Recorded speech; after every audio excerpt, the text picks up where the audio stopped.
G'day, I'm Adam David Collins, and this is what I read in April 2016. First, I read Wreaths of Empire by Andrew M. Seddon. This is a military science fiction novel with a touch of dystopia. Humanity has been at war with the Garanesh for years, but they're finally settling down to peace talks. There's just one problem. Somebody doesn't want the peace to go ahead. This leads our protagonist, Jade, on a quest to uncover the truth and prevent the war from escalating beyond repair.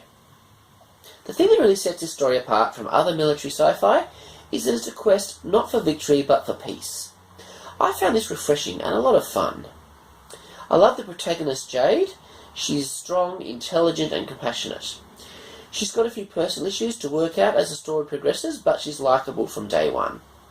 I'd recommend this story to any lovers of space opera. Next, I read The Air War by Jill Williamson. This is an epic fantasy series where each book has been broken up into 3 novellas.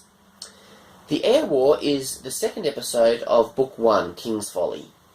I love episodic novellas, so this is a great way for me to consume the story. But if you prefer, you can wait for each of the print books to be released. The first one is out. As with most epic fantasy, there's a lot going on here, and I'm enjoying all the various strands. In this second instalment, we're starting to see those strands come together. The central characters are the 3 sons of the current king. 2 of them, Willick and Trevin, are great blokes. I'm finding myself particularly drawn to Trevin as a character. Their middle brother is being set up to be a major villain. This book has political intrigue, adventure, romance, magic, prophecy, and an impending Armageddon. What more could you want from an epic fantasy? Be sure to check it out. The next 2 are tied together. I read Edge of Oblivion by Joshua A. Johnston. But before that, I checked out The Domes of Aerol.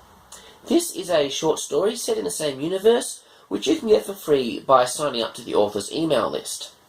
Domes of Aerol was a fun science fiction story, and it serves as a good introduction to the world. We get to meet the Acrons, who are an important alien species, and we're also introduced to the mysterious Sarkonian religious order, which will become very important. So, on to Edge of Oblivion.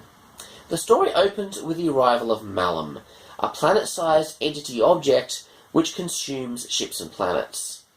It's on its way to an inhabited world, but it's not in a hurry to get there. It will destroy everything that lies in its path along the way. This creates huge stakes right off the bat. Malum reminded me of Vija from Star Trek the Motion Picture, or Unicron from the animated Transformers the movie. Really creepy.